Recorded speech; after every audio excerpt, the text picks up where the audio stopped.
Hari ini adalah makalahnya ada 3, Rahma, Tania, dan Ulfatu Tadbilatur Rahmah. Silakan. Baik Pak, izin share screen. Silakan.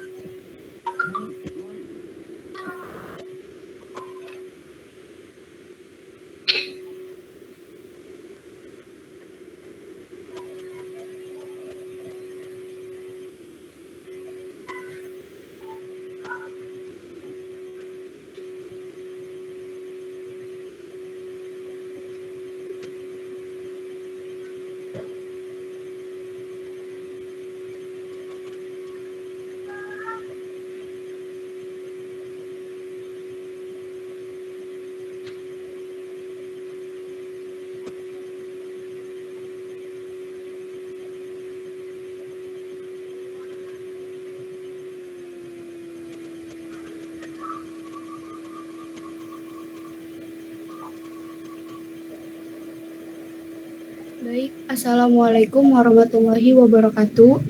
Waalaikumsalam warahmatullahi wabarakatuh. Sebelumnya terima kasih kepada Bapak Zainal Arifin selaku dosen pengampu mata kuliah pendidikan dasar yang telah mempersilahkan kami kelompok 2 untuk memaparkan materi pada presentasi sore hari ini. Puji syukur mari kita panjatkan kehadirat Allah Subhanahu wa taala yang telah memberikan rahmat dan berkahnya untuk kita semua pada sore hari ini. Serta salam selalu tercurahkan kepada Nabi Muhammad SAW dan semoga kita semua mendapatkan syafaatnya di kelak nanti. Amin amin ya robbal alamin. Judul untuk kali ini pada kelompok 2 yaitu dasar-dasar akhlak dan hubungannya dengan tasawuf, tauhid, syariah, tarbiyah dan filsafat.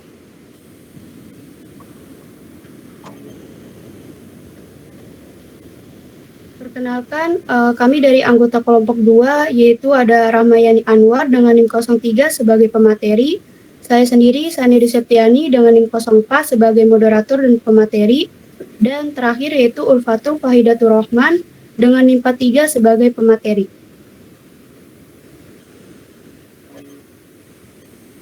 Materi selanjutnya akan dipaparkan oleh Ramayani Anwar, kepadanya dipersilahkan. Baik, terima kasih. Saya izin menggunakan 2 device, Pak. Ya, silakan. Saya mulai yaitu materi pertama kita yaitu mengenai dalil nakli tentang akhlak. Jadi saya akan jelaskan dulu sebenarnya apa itu dalil nakli. Jadi dalil nakli itu adalah dalil yang bersumber dari ayat-ayat di Al-Quran dan juga hadis-hadis dari Rasulullah SAW.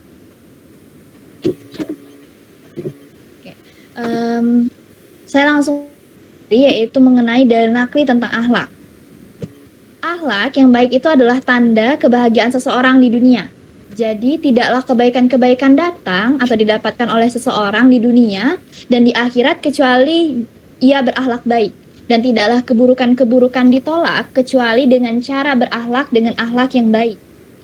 Ketika Nabi SAW ditanya tentang apa amalan yang paling banyak memasukkan seseorang ke dalam surga, beliau menjawab,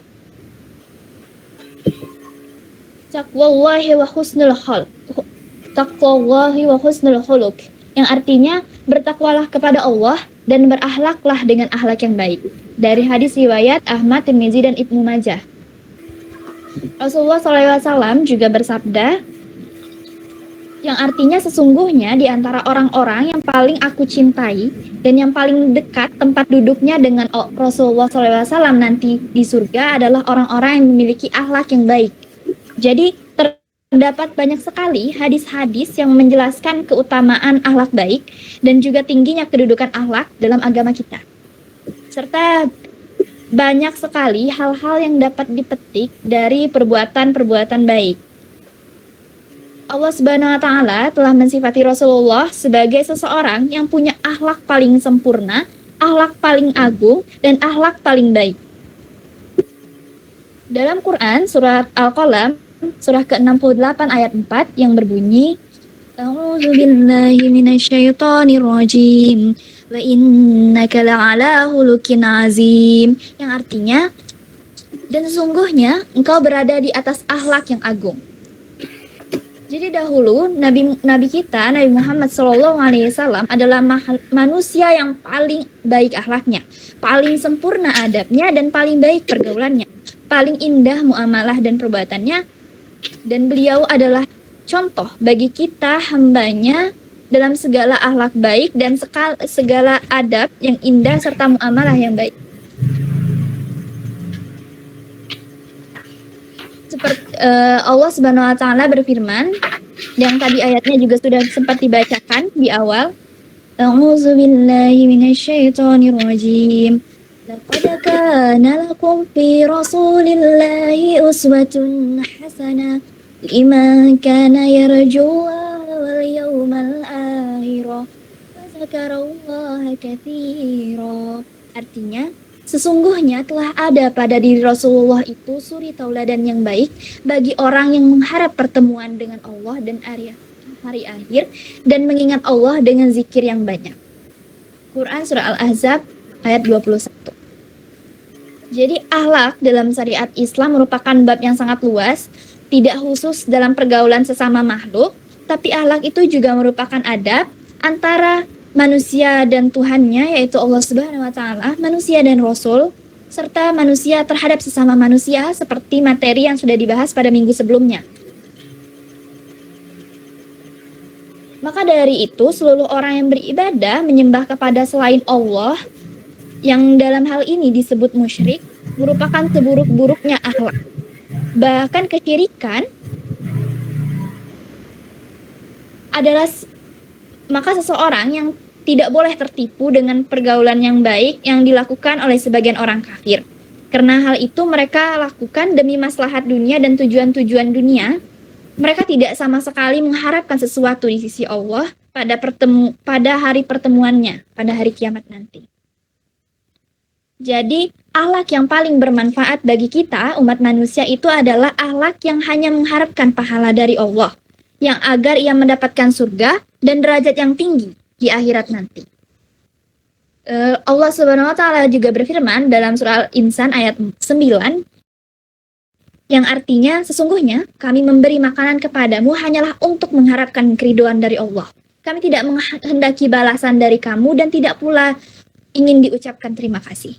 Bukan seseorang yang berakhlak tapi mengharapkan balasan dari dunia. Oleh karena itu, Nabi SAW bersabda, yang artinya bukanlah orang yang menyambung silaturahmi jika sekedar membalas orang lain. Artinya jika kita mengharapkan balasan dari orang lain atas akhlak baik yang kita lakukan, itu bukanlah sesuatu yang baik. Itu merupakan akhlak yang termasuk buruk. Jadi semakin baik akhlak seseorang karena ia mengharapkan pahala dari Allah, maka semakin besar pula balasan dan pahala yang akan diberikan oleh Allah Subhanahu wa taala. Selanjutnya, saya akan membahas mengenai dalil-dalil akli mengenai akhlak. Dalil akli ini adalah dalil yang muncul dari pemikiran manusia, didasarkan oleh dalil nakli juga. Jadi, berbicara yang sopan, bergaul dengan manusia dan memiliki pergaulan yang baik, bersabar terhadap kejelekan yang diberikan oleh orang lain dan membantu mereka yang membutuhkan, semua itu merupakan amalan-amalan yang sangat baik, akhlak-akhlak yang terpuji, serta memiliki kedudukan tinggi dalam agama Islam. Karena sangat banyak dalil Al-Quran dan As-Sunnah yang memerintahkan setiap muslim agar memiliki akhlak yang mulia. Dalil-dalil akli mengenai akhlak, yang pertama adalah akhlak mulia merupakan amalan yang paling berat timbangannya di yaumil akhir nanti. Kenapa tadi disebutkan bahwa akhlak yang mulia itu memiliki kedudukan yang tinggi dalam Islam? Jadi amalan yang paling berat nanti timbangannya yaitu adalah akhlak yang mulia. Selanjutnya, orang-orang yang memiliki akhlak baik akan sederajat dengan orang-orang yang rajin mengerjakan sholat dan berpuasa sunnah, walaupun mungkin dirinya hanya mengerjakan sholat dan puasa wajib saja. Jadi, orang-orang yang hanya sholat 5 waktu dan berpuasa pada bulan Ramadan itu belum tentu rendah sederajatnya dari orang-orang yang sering mengerjakan amalan sunnah. Asalkan ia berbuat senantiasa berakhlak baik, insya Allah derajatnya akan sama. Yang ketiga yaitu akhlak mulia merupakan sebab dan peluang terbesar seseorang masuk surga. Kembali ke poin 1 tadi, bahwa amalan yang paling berat timbangannya di yaumil akhir adalah akhlak yang mulia. Sehingga orang yang punya akhlak mulia, maka ia memiliki potensi yang lebih besar untuk masuk ke dalam surga. Yang terakhir yaitu manusia yang terbaik adalah mereka yang baik akhlaknya kepada Allah, kepada nabinya, kepada sesama makhluk, baik kepada keluarganya, tetangganya, temannya, dan orang-orang di sekitarnya. Baik, sekian penjelasan dari saya kembalikan kepada moderator. Baik, terima kasih kepada Rahmayani Anwar atas penjelasan materinya. Selanjutnya yaitu ada tentang makna penting ilmu akhlak. Tujuan kita mempelajari ilmu akhlak itu dan permasalahannya menyebabkan kita dapat menetapkan sebagian perbuatan lainnya sebagai yang baik dan sebagian perbuatan lainnya juga sebagai yang buruk.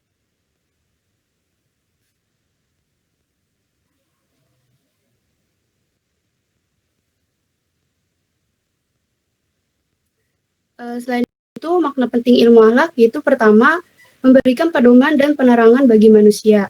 Yang kedua, menghindari permisahan antara akhlak dan ibadah. Dan yang ketiga, membersihkan hati dari hawa nafsu dan amarah. Dan yang terakhir yaitu membersihkan jasmani secara batinnya melalui akhlak. Selanjutnya, materi akan dipaparkan oleh Ulfatul Fahidatur Rahman. Padanya dipersilahkan. Terima kasih kepada moderator yang telah mempersilahkan saya untuk membahas materi.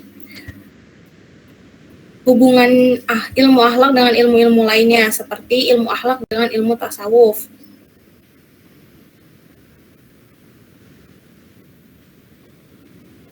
Kedudukan tasawuf dalam Islam merupakan aspek yang memberikan pengalaman batin kepada manusia yang melahirkan kematangan spiritual dalam rangka memperoleh ma'rifah Allah.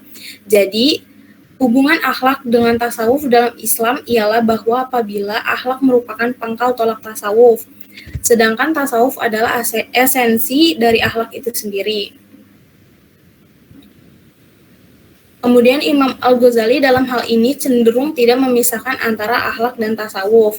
Menurutnya, tasawuf itu adalah budi pekerti, dan barang siapa yang menyiapkan bekal budi pekerti, maka berarti akan menyiapkan bekal tasawuf.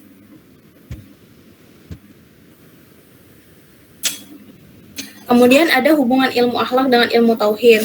Hubungan ilmu akhlak dan ilmu tauhid dilihat dari segi objek pembahasannya. Ilmu tauhid sebagaimana diuraikan di atas membahas masalah Tuhan, baik dari segi zat, sifat, dan perbuatannya.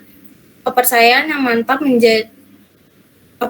mantap kepada Tuhan yang demikian itu akan menjadi landasan untuk mengarahkan amal perbuatan yang dilakukan manusia, sehingga perbuatan yang dilakukan manusia itu akan tertuju semata-mata karena Allah.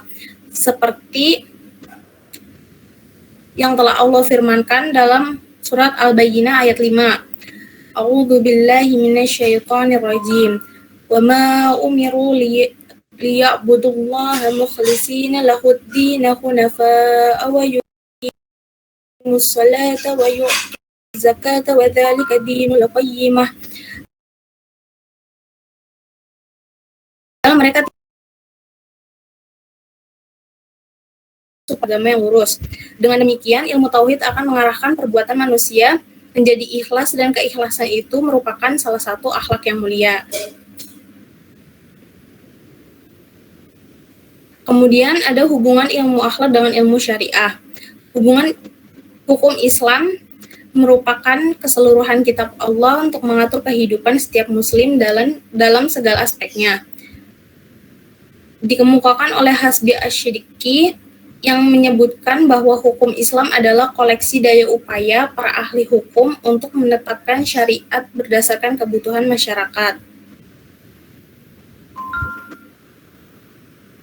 Tanpa akhlak, maka hukum akan kehilangan ruhnya. Penerapan hukum menjadi gersang dan kaku. Perbedaan lainnya adalah hukum Islam memberikan sanksi yang jelas terhadap setiap perbuatan, sedangkan akhlak tidak mencantumkan sanksi untuk setiap perbuatan yang dilakukan atau dilanggar. Kemudian ada hubungan ilmu akhlak dengan ilmu tarbiyah. Tujuan pendidikan Islam adalah terbentuknya seorang hamba Allah yang patuh dan tunduk melaksanakan perintahnya dan menjauhi larangannya, serta memiliki sifat-sifat akhlak yang mulia. Dengan ini menggambarkan bahwa antara pendidikan Islam dengan ilmu akhlak ternyata sangat berkaitan erat. Pendidikan Islam merupakan sarana untuk mengantarkan anak didik agar menjadi seorang yang berakhlak.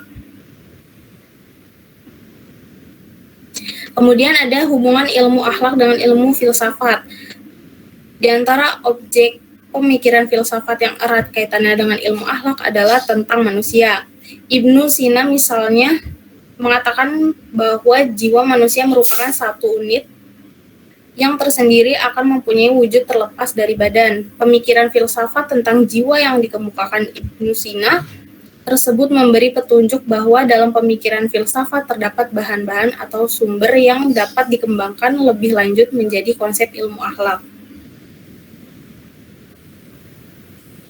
Dalam hal itu, Al-Ghazali membagi umat manusia ke dalam 3 golongan. Pertama, kaum awam yang berpikirnya sederhana sekali.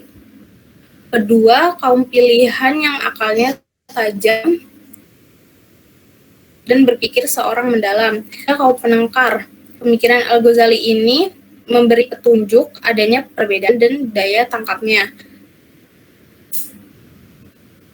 Pemikiran demikian dapat membantu dalam memutuskan metode dan pendekatan yang tepat dalam mengajarkan akhlak. Dari pembahasan ini akan dapat diketahui dan dirumuskan dengan cara-cara berhubungan dengan Tuhan dan memperlakukan makhluk serta alam lainnya. Dengan demikian akan dapat diwujudkan akhlak yang baik terhadap Tuhan, terhadap manusia, alam, dan makhluk Tuhan lainnya.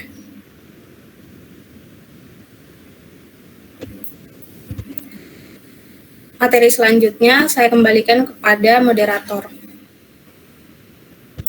Baik, terima kasih kepada Ulfa atas penjelasan materinya. Lalu ada kesimpulan dan saran. Untuk kesimpulannya yaitu Nabi Muhammad SAW bertugas menyampaikan risalahnya kepada seluruh umatnya serta berkewajiban memperbaiki budi pekerti sehingga umatnya menjadi manusia yang berakhlakul karimah. Atas dasar tersebut, maka kedudukan akhlak dalam kehidupan manusia menempati tempat yang penting sekali, baik sebagai individu maupun sebagai anggota masyarakat. Sarannya yaitu dengan adanya pembahasan tentang dasar-dasar akhlak dan hubungannya dengan tasawuf, tauhid, syariah, tarbiyah, dan filsafat ini, diharapkan pembaca dapat memenuhi lebih lanjut tentang materi ini dan dapat memanfaatkannya dalam kehidupan sehari-hari. Berikut adalah daftar pustaka yang kami buat. Selanjutnya yaitu sesi tanya-jawab. Bagi yang ingin bertanya, gunakan fitur raise hand. Baik, terima kasih. Coba di slide yang pertama ya. Saya mau ambil gambarnya.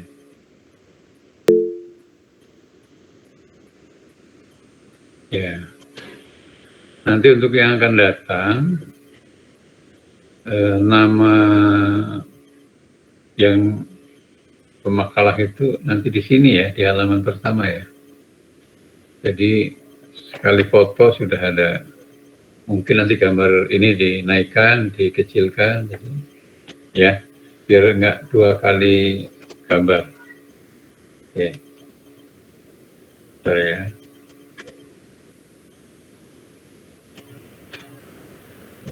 Rahmayan, oke. Rahmayani coba keluar. Nah.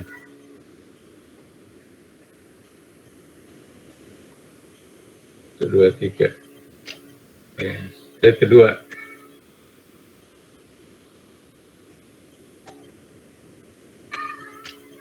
Oke, makasih.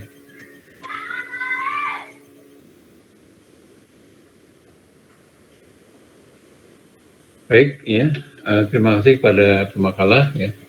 Rahmayani, Sania, dan satunya Ulfatu ya. Jadi jelas bahwa kita belajar akhlak pendidikan ini ada dasarnya dari Al-Quran dan hadis. Nah, oleh karena itu nanti ketika kita akan membahas tentang akhlak mahmudah, akhlak mazmumah, itu semuanya juga ada dalam Al-Quran dan hadis. Kita berakhlak kepada makhluk hidup, ya, kepada diri sendiri, kepada Allah, itu juga ada dasarnya, ya, yang kita yakini dari Al-Quran dan hadis. Nah, bagaimana hubungannya dengan akidah, ya? Karena kita meyakini, ya, meyakini adanya Allah, ya, maka bagian dari keyakinan kuat mengesahkan Allah Subhanahu wa Ta'ala itu akan tercermin dalam diri manusia. Orang yang memang ittaqullah, yang takwa, maka dalam kehidupannya selalu akan mencerminkan akhlak karimah, gitu ya. Karena itu merupakan cahaya, ya. Akhlak itu merupakan cahaya dari hati, cahaya dari nurani, ya. Jadi yang muncul itu, ya, yang muncul itu aura akhlaknya, aura dari hati, ya, dari kebaikan. Jadi orang yang berbuat baik, walaupun tidak dibuat-buat saya ini adalah orang baik, akan kelihatan. Ya. Jadi adik-adik, sekarang kan proses menjadi mahasiswa, proses untuk dewasa menjadi mahasiswa, menjadi orang yang baik, ya, menjadi performance seorang pendidik. Ya. Bagaimanapun, ya, itu auranya akan muncul, ya, akan muncul. Karena apa? Karena jiwanya sudah mulai tertanam kebaikan-kebaikan, sehingga itulah perlunya ada penanaman akhlakul karimah dalam diri seseorang, ya. Sehingga nanti aura itu akan kebuka, ya. Kemudian dalam tingkah lakunya juga terbuka. Jadi walaupun situasi virtual seperti ini, ya, itu adik-adik harus berusaha semaksimal mungkin untuk yang ada dalam dirinya adalah sebuah kebaikan. Nah, demikian juga hubungannya dengan syariah, tasawuf, ya. Jadi dan tarbiyah, ya, pendidikan serta filsafat, karena memang akhlak itu, ya, erat sekali hubungannya dengan etika, dengan filsafat, ya.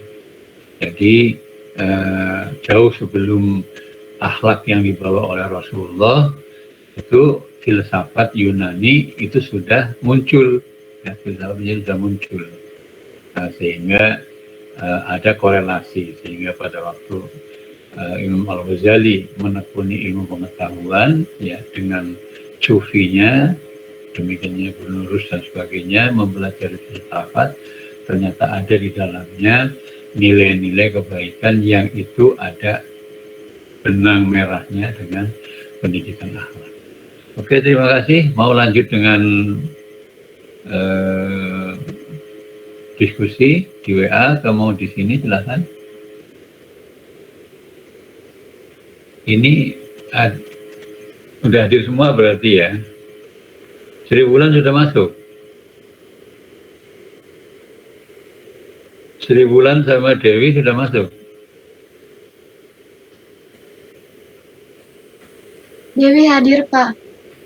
Dewi Yulian sudah masuk, ya. Sri Wulan sudah bisa? Belum. Nah, jadi nanti kalau di sini sampai selesai, Sri Wulan nggak kebagian. Oke, silahkan kepada Sania, ya, moderator, mau dilanjut dengan ini dulu atau ke WA aku, silahkan.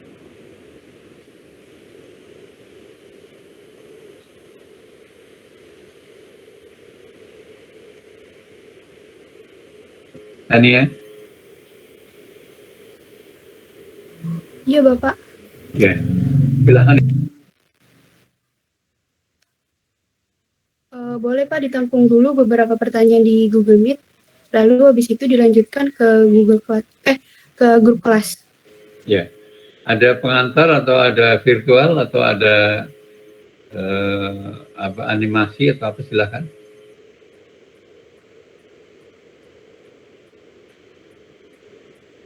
Izin menjawab, Pak. Tidak, langsung saja masuk ke pertanyaan. Oke, silakan.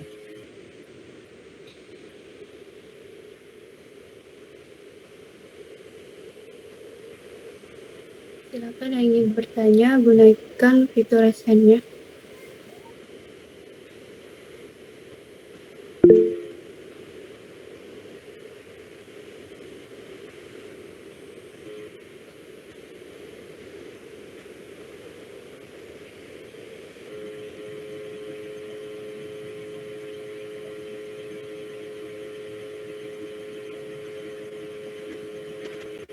Silakan kepada Marcella ajukan pertanyaannya.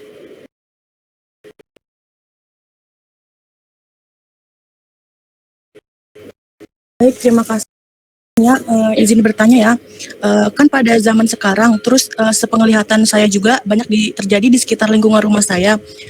Itu banyak orang-orang yang beranggapan kayak buat apa sih kita memakai jilbab, terus kayak buat apa sih kita menutup aurat. Sedangkan menurut mereka yang paling penting itu kan hanya akhlak seseorang, bagaimana sikap kita terhadap orang lain, bagaimana kita cara menghadapi dengan orang lain gitu. Terus bagaimana yang saya ingin tanyakan, gimana menurut kelompok kalian tentang persepsi orang-orang yang seperti itu? Terima kasih.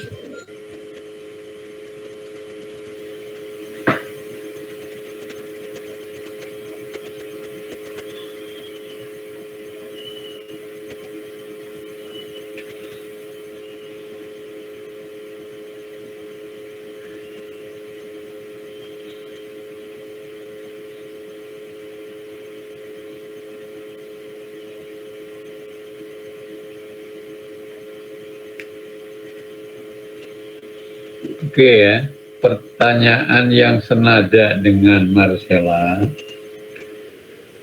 itu baik, ya bagus.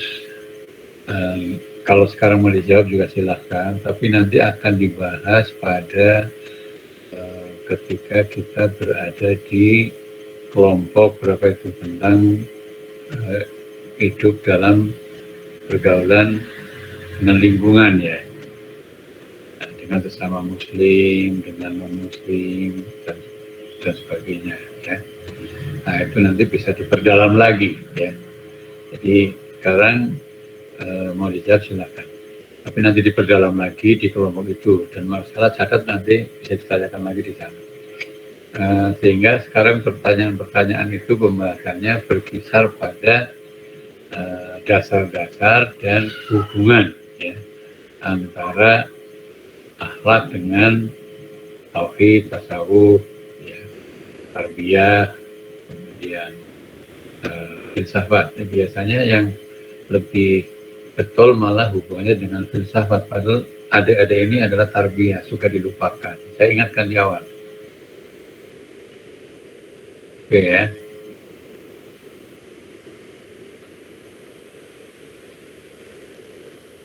Baik, Belum ada yang daftar? Ya. pertanyaan dari Marcella ditampung dulu. Apakah ada yang ingin bertanya lagi?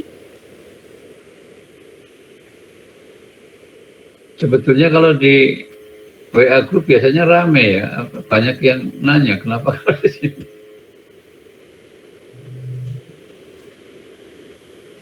Apa kendala sih? Ya, Sri Sri Wulan, Wulan hadir ya, udah gabung ya. tapi misalnya rusak. Oke, makasih Sri Wulan gabung udah.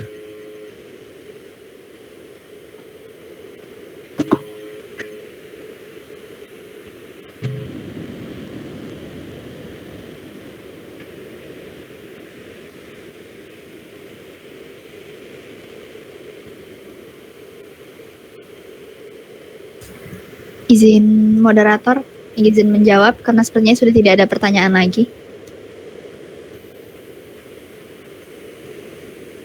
Baik, Rama. Ya, saya ingin menjawab pertanyaan dari Mas Sheila. Mungkin sekilas aja seperti kata Bapak tadi, mungkin akan diperdalam pada bab selanjutnya. Jadi bagaimana pandangan kita mengenai orang yang tidak berhijab di sekitar lingkungan.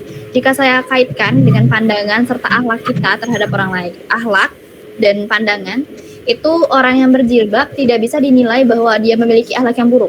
Seperti tadi yang pada dalil akli itu saya sempat menyebutkan bahwa orang yang banyak mengerjakan amalan sunnah belum tentu orang tersebut orang yang banyak memiliki amalan sunnah dibandingkan dengan orang yang hanya wajib saja, belum tentu derajatnya lebih rendah gitu.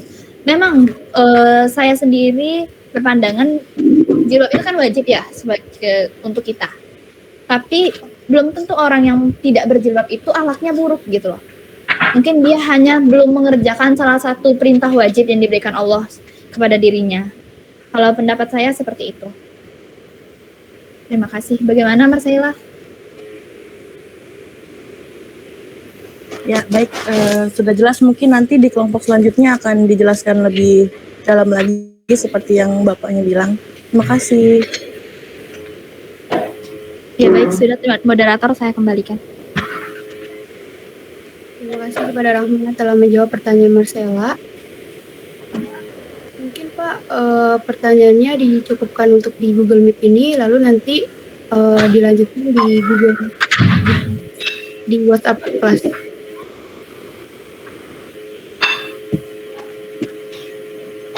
Baik ya, kalau memang di di sini belum banyak inspirasi ya, persilahkan aja untuk di WA group ya. Banyak masalah ya, banyak masalah hubungan antara akhlak dengan silahkan direnung-renung kemudian ditanyakan, didiskusikan ya. Banyak waktunya, masih banyak. Oke, begitu Sania, Rahmayani, Ulfa. Di WA group saja? Iya Pak. Baik, saya minta semuanya aktif, ya, semuanya aktif. Jadi jangan sampai ditinggal pergi, ya.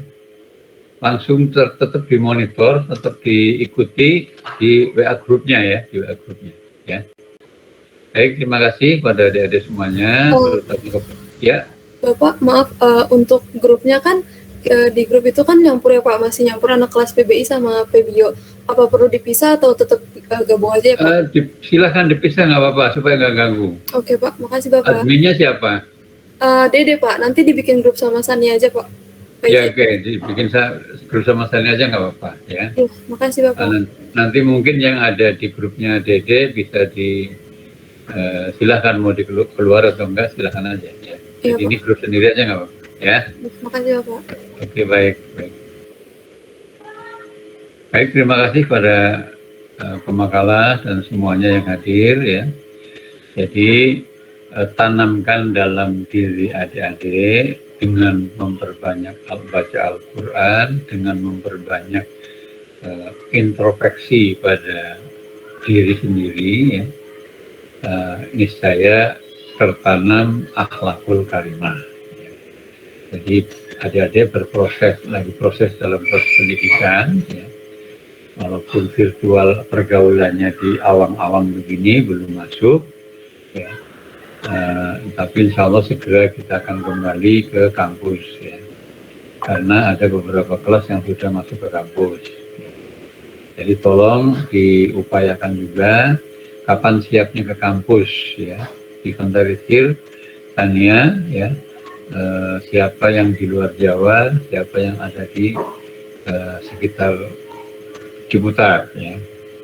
Hari ini sebetulnya ada yang minta untuk masuk ke kelas ya. Tapi jamnya dari jam 10 sampai jam 12. Sementara yang jam pertama, jam kedua serta jam keempat ini masih virtual. Jadi saya minta tetap di online dulu. Nah, kemarin saya sudah coba jam pertama itu masuk kelas, jam kedua separuh masih ada di luar Ciputat, yang presentasi juga di luar Jawa, akhirnya manual. Agar itu juga kalau jam pertama ada kelas, jam keduanya virtual. Ya. Nah, masih mending seperti itu, apalagi lebih repot lagi jika jam pertama, jam kedua masih manual online, jam ketiganya harus masuk ke kelas. Saya kan jaraknya jauh, ya. Jaraknya 32 kilo, jadi harus, kalau saya berangkat sedang ada kuliah bagaimana di virtual. Jadi memang agak problem ya. Oleh karena itu insya Allah nanti mudah-mudahan setelah Lebaran betul-betul siap semua ya. Betul siap semua. Jadi sekarang persiapan lah ya mulai. Baik, terima kasih. Kita off dulu dari Zoom ya. Silahkan saja diatur di semuanya aktif ya, semuanya aktif. Jangan ragu-ragu ya, jangan ragu-ragu bertanya dan jangan ragu-ragu menjawab. Boleh menjawab yang lain, jangan hanya bertiga. Ya.